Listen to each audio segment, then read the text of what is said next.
Hey mate, how's it going? How you doing, Jordan? It's great to hear from you, pal. You fancy going out for a pint sometime? We need to catch up. I'd love to go out for a beer at some point, definitely. When are you thinking? How about Monday? Alright, let me just check my diary. I'm just going to bring it up now. Yeah, that date's not going to work for me, pal. I'm sorry about that. Tuesday? Yeah, I can't do that date either. Wednesday? No, I can't do that one either, unfortunately. What are you up to, man? You got some shady stuff going on. What am I doing? Well, I've got a chicken. A what? And I've got a sheep and a cow that I need to sort out. I've got to make sure they're fed before I go to bed tonight. And also, I've got to make sure that my crops are watered. Are you having a laugh? Yeah, I'm being serious. I've got a patch of land. I've got some animals now. I've got responsibilities, Jordan. You can understand. Give me a call in about 2 months and we'll maybe sort something out then. Alright, take care. See you, pal. Bye. I don't know that guy anymore. Ladies and gentlemen, Juan Romero here from SwitchWatch. Welcome to my review of Doraemon's Story of Seasons. A little skit there just to let you know what can happen if you buy this addictive game. Let's get into the story.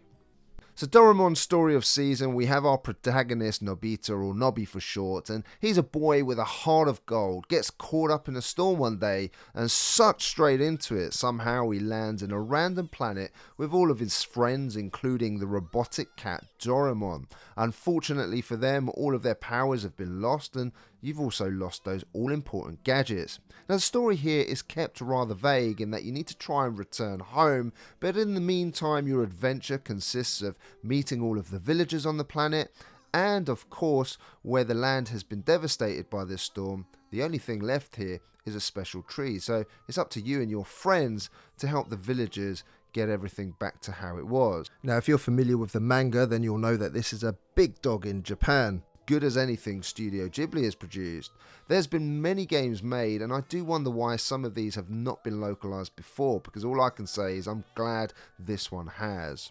While there is a lot of chat at the beginning between characters, you really do feel like you get to know each one and how they can help you on your massive, and I mean massive, adventure.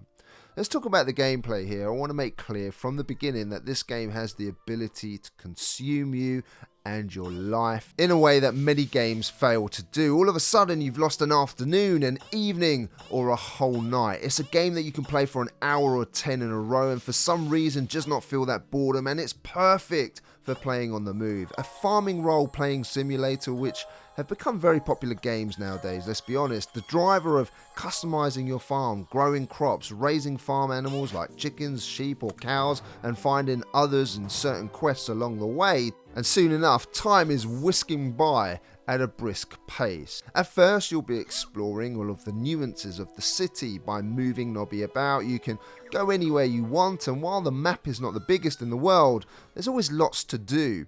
At first, you're going to be concentrating to buy those relevant seeds to grow crops on your land. But hang on, don't run before you can walk. Because before you can start anything, you need to clear all of the debris from your land, which is going to take you some time. This includes trees, twigs, some weeds, and stone, and you need the relevant tools to do so.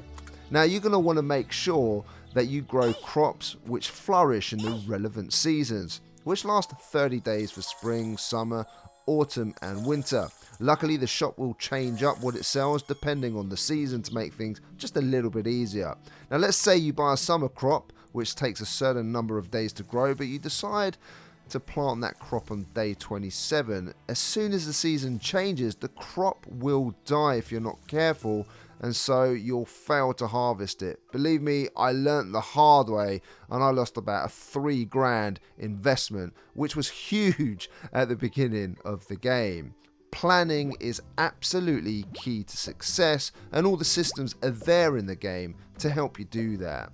Now this may be a real life simulator as far as I'm concerned, because by the time I bought myself some chickens to get some lovely eggs, some sheep for wool, cows for milk, I was all over the place making sure I was taking care of business.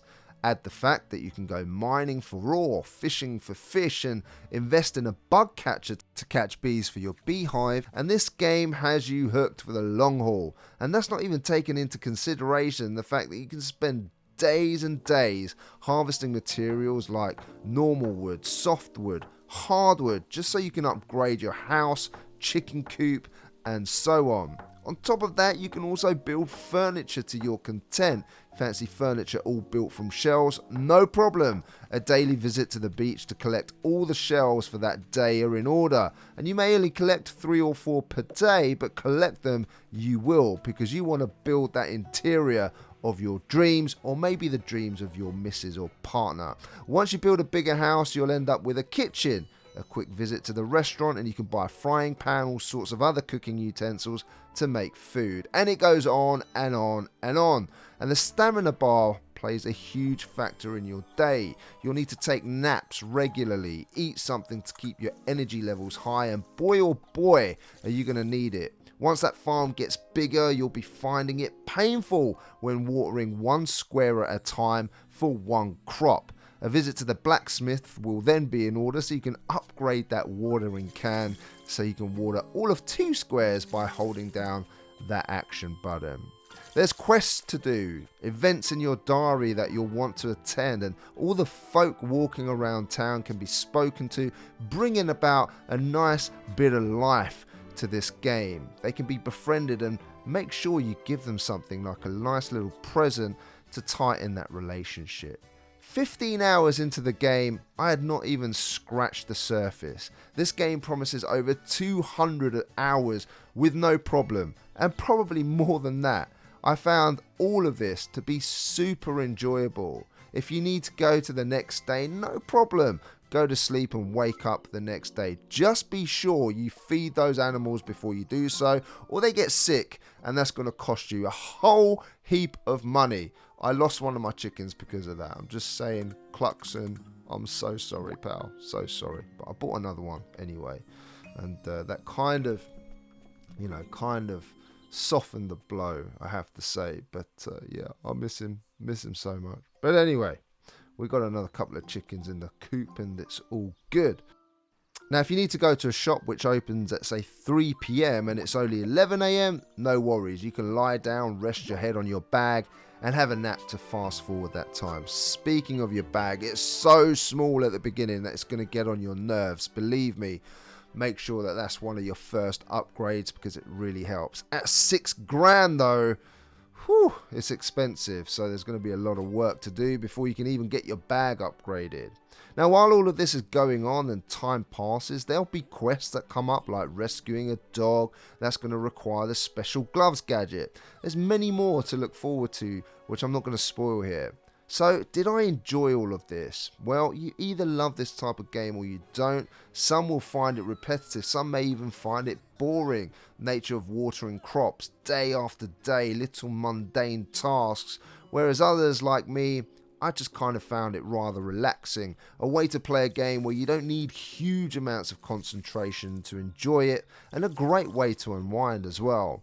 All of the systems implemented and the mechanics within Story of Seasons is well done, and whether you love the manga or not isn't really going to matter too much in this game. For me, it's just a bonus. Having these characters within the game, if you've never heard of them, then do yourselves a favour and check it out anyways, especially if you enjoy games like Stardew Valley or Harvest Moon. A couple of things that I do wish that were implemented, especially in portable mode, was the ability to use touchscreen, which you can't. Would have made it easier just to sort of sort out your crops on the daily. And also there isn't any sort of feedback using the HD rumble, which is a shame. In terms of the audio, well, there's no voice acting here. There are a few things that will especially get on your nerves. For example, the noises that Nobby makes. And it's just too much. After you've heard it for the millionth time, you just want to switch it off, and luckily you can in the options. I don't need to tell you what this sounds like. The music tracks though are excellent and fit the theme of this game superbly well. I found myself super relaxed while I went out catching bugs, mining, or looking after my farm.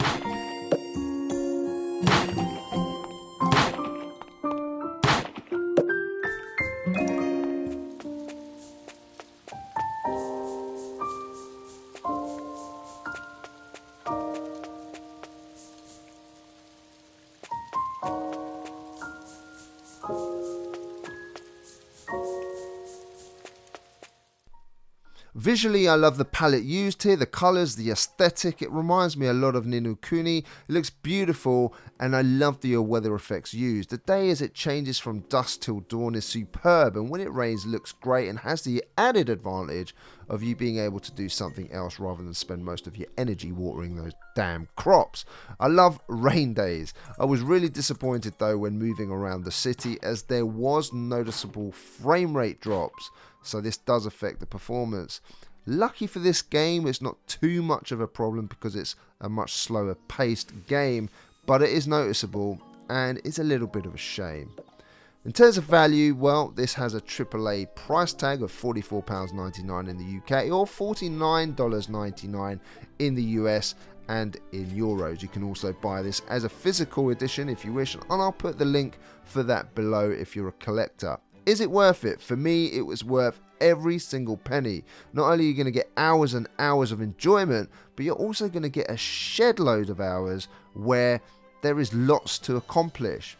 If you're not into grinding, it may not be for you though. So in terms of my verdict, Doraemon Story of Seasons is a fantastic farming simulator, which brings with it wonderful characters from the manga. This may or may not be a selling point for you, but it matters not, because beyond that, there is a game here that's going to keep you glued for hours on end, and every bit of it, for me anyway, was enjoyable. These games are not for everyone, but if you're a fan of games like Stardew Valley or Harvest Moon, then this is one you must consider for your collection.